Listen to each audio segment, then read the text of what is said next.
But like, where does this all end? Like this just like stimulus after stimulus and like inflating of assets. Like to me, it seems like everything is in a huge bubble: housing, equities, crypto. Does it like... It's not a bubble if you look at it in the right terms. Okay. So I stumbled across this. Gold is the great price anchor, right? Everyone's used gold as a relative asset pricing forever as a system of money. Real estate versus gold, it's about in line. So it's kind of at fair value.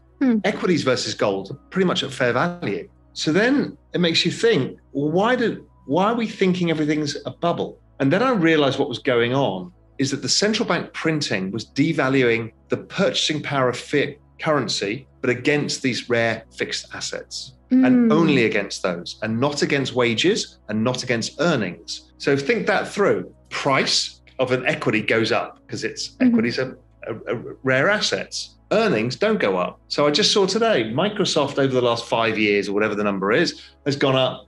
Their earnings have gone up 50%. Their price has gone up 400%. Wow. This is to do with the balance sheet and the devaluing of money. That's why people feel poorer, because wages aren't going up at the same rate, but the balance sheet is inflating these assets so you can buy less of them. So how does this continue? Well, firstly, we've done the right thing, which is build a parallel financial system with parallel assets that actually keep pace with this, right?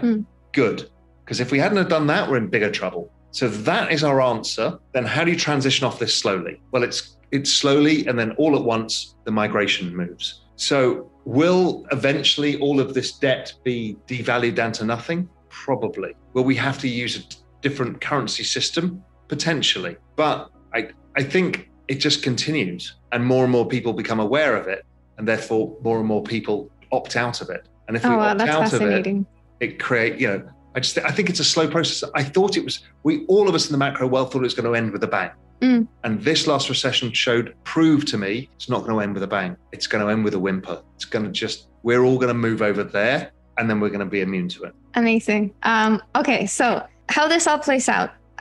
What you're seeing is all of these asset prices seem to be in a bubble and inflating. And that seems to be that way because fiat money is eroding, like it's correct, depreciating. Japan is showing the way. The central banks will own all of the government debt. They will not allow credit markets to function because they can't. They can't really allow equity markets to go down either. So it becomes this place where it's very difficult to get returns. Risk isn't priced correctly.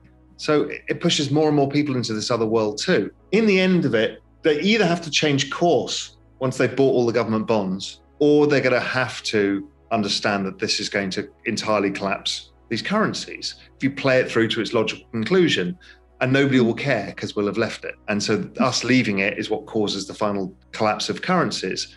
I'm not that apocalyptical. I kind of figure human ingenuity will figure some way to stop that end game, the hyperinflation, Weimar Republic, Venezuela outcome. But, we've just repeated it again in Lebanon, and we keep doing it. So it could happen. But the good thing is we've got a way out. I called it the Bitcoin life raft. Right. So interesting. But then, what will happen with national currencies if like everyone is going to Bitcoin or ETH or whatever? I don't think that's necessarily going to be the case. I think we've got the option. What I think most likely happens is somewhere down the road, the IMF or the World Bank or G20 create a global basket of currencies. Okay. And they basically use that as a world coin. And they're all going to be central bank digital currencies at that point. And to remain as part of that, you won't be able to expand your money supply more than 2%. So then you've got a more stable currency that doesn't go up and down so much because everything's pegged to the dollar. So, you're a South African exporter. It's a nightmare for you. But if this is a world pricing basket, that's a world coin that has restricted supply, well, you solve a lot of problems. Now, you probably want to devalue as much as you can first and then do that. So I think it doesn't have to go to the end game. It can go to a different stopping point. Now, does that last forever? Probably not. No currency regime ever does. But that would change the whole conversation a lot if that happened. That would be just mind-blowing. It would mean that like countries don't have their own like independent like policies anymore, like monetary policies, or like, I don't know, like how to like regulate trade or. Well, I mean, that's Europe, right? Yeah. That is Europe. And, to some extent it works and to some extent it doesn't work. Now, do you have internal currencies and external currencies? Well, South Africa had that for years.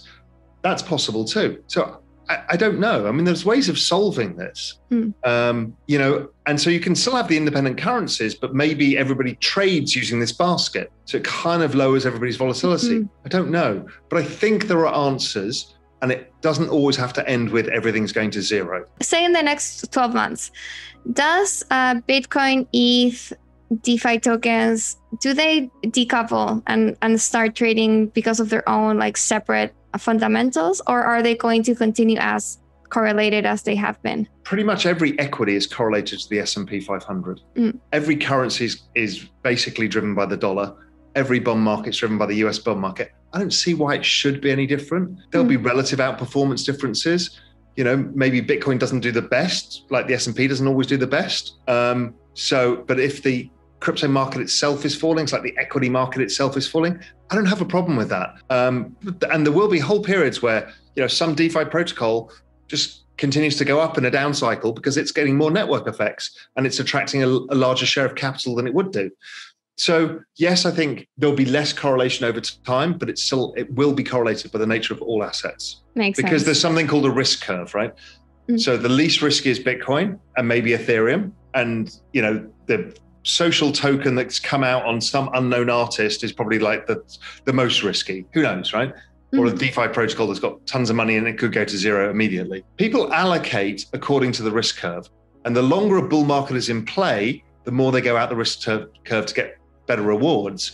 And the moment things become more volatile, the moment they come back to the least risky asset. It's how all markets work. So I don't think it's any different. What's your call for crypto? And given the whole macro environment that we've been talking about, what are kind of your biggest bets right now? Well, my biggest bet, I think the biggest, clearest bet of all is Ethereum. If you say, if you could only own one asset over the next 12 months, what would it be? It'd be Ethereum, because it's the least risky with the highest rewards because of the massive changes happening. I understand there's risk that may not go through in the way, the format people think, and there's some other, questions being asked, and that's all fine and good. But I think probability is that you're going to end up with a reduced supply, massively increasing network usage, interconnectiveness of that network, and then you're going to go to proof of stake as well, which gets rid of the green argument. I think you're going to see institutional investment in the space. So I think ETH is the single bet that there is right now. Just trades like shit right now, so it needs to get some traction.